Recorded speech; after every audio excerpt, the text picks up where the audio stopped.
Hi folks, you're with Tacitus today, your pushback channel, and thank you for joining this audio live stream.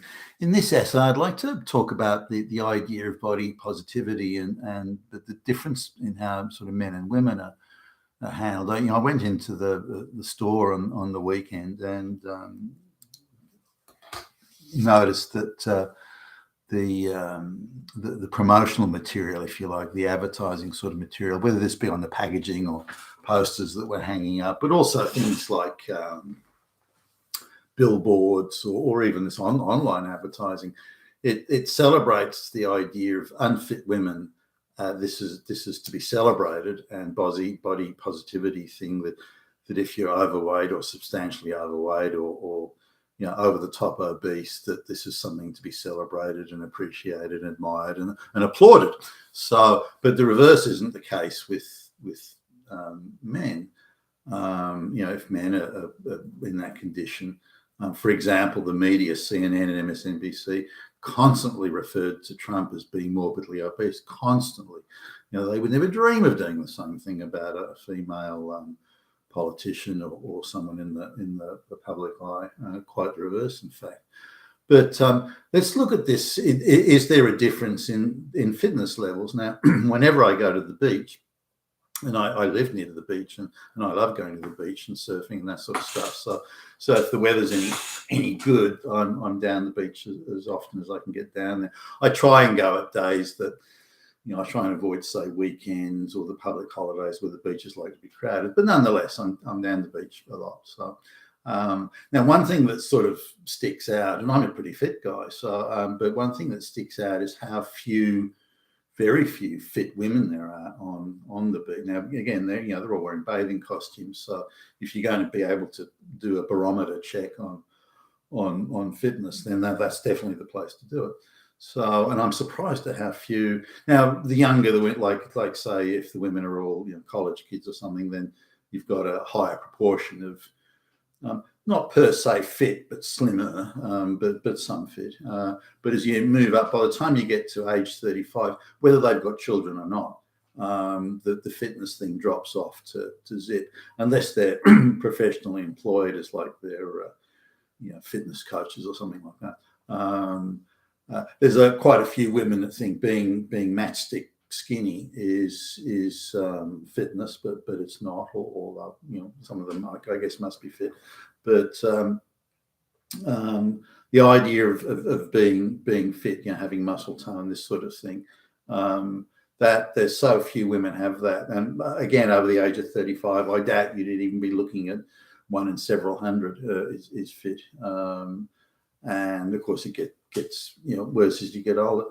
But looking at men in the same category, not all, but most of the younger men are fit, and again, as you expect, as people get older, they're not as fit. But the proportion of men, say, in their from 35 to 55, say, as an age group, there's a lot of quite fit men there. But it doesn't matter. There's a lot. I think they would easily outnumber women by 10 or even 20 to 1. I mean, I haven't done the stats on it, but I'd say it would be somewhere in that region.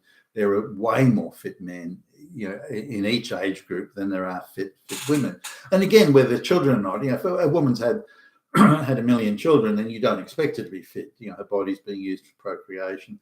But there's very few fit women. Now, I know some owners of gyms. I know a guy who owned a chain of fitness centers, and he was talking about his biggest customers are women, not customers that use the equipment, but customers as in they sign up for the say a 12-month membership, something like that. So they sign up for membership, but they never go, or they go once or twice, and then that's it.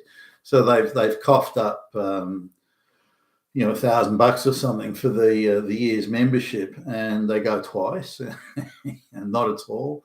And it's a majority of the women who sign up actually don't even go once.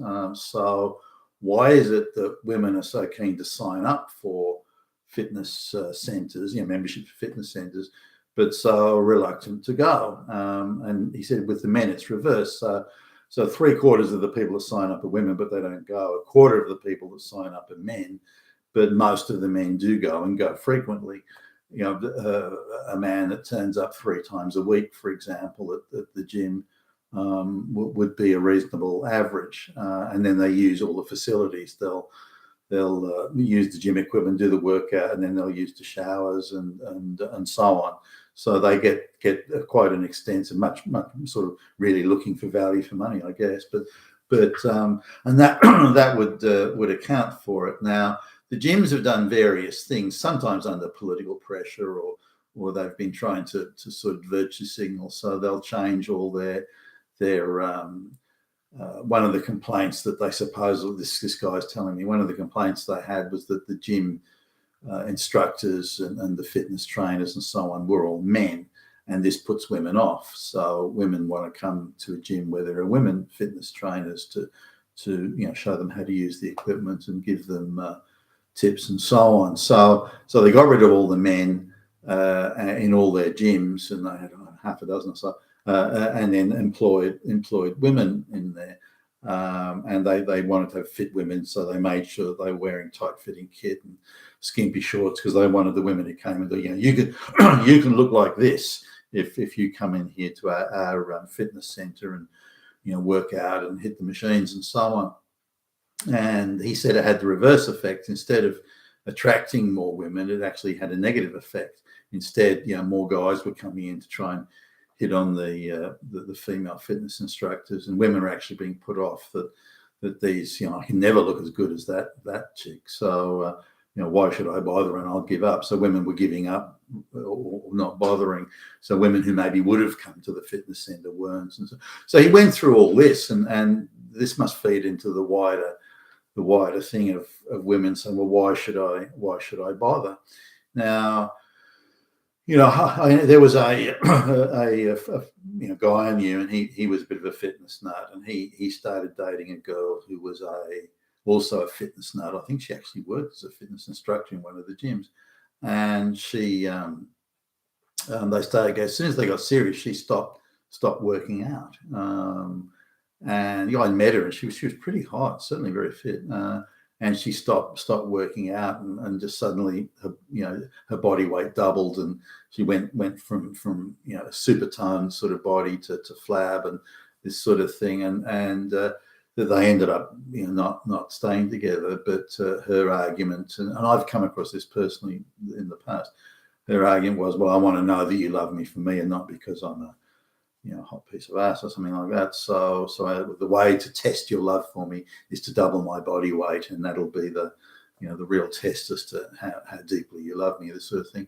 And it's a very girly logic to that, I suppose.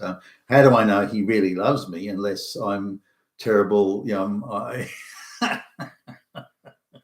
Because if I really work hard to look good, he may just like me. He may just love me because I look good.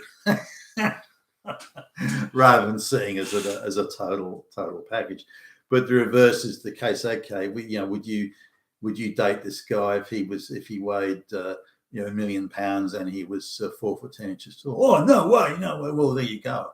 Why are you applying to him a standard that you resent or don't want to have applied to yourself? Oh, it's different. Is it? But this idea of body positivity being something that's only for women, saying, well, we'll celebrate if you're overweight, but if the guy's even slightly not super fit, then we'll say that he's not living up to the expectation. And I noticed this, when I go and say buy, I don't know, so say underwear. Underwear is a classic thing. All the the little feature sort of photograph thing on the pack for underwear is like a super fit buff guy. He hasn't just got a 6-pack. He's got like an 8 or a 10-pack, super buff, and he's young. He wouldn't even be late 20s. So apparently, if you're a male and you're buying underwear, you can only be under the age of 27 and working out in the gym all fucking day. So which is, you know, absurd and unrealistic. But I notice in the women's thing, you know, my wife brings stuff home and you look at it and say, hold on a minute, they're not holding women to the same standard of fitness as they are the men. So anyway, this is something that I considered recently, but why is that? Why is it that so many more men, you know, in age for age group and that sort of thing? And putting aside women who've had large families, where you understand that, but if you look at the various age groups, there's many more fit men than women. Why don't women want to be fit? Why don't women make a bigger commitment to fitness?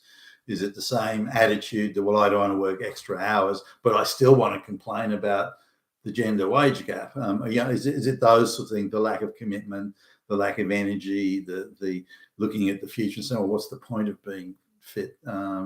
Or do men look at fit differently? Is fitness just a way of getting laid rather than being fit, and so on? So I'd be interested to see your opinions below. You've been with Tacitus today, your Pushback channel. Thank you for listening.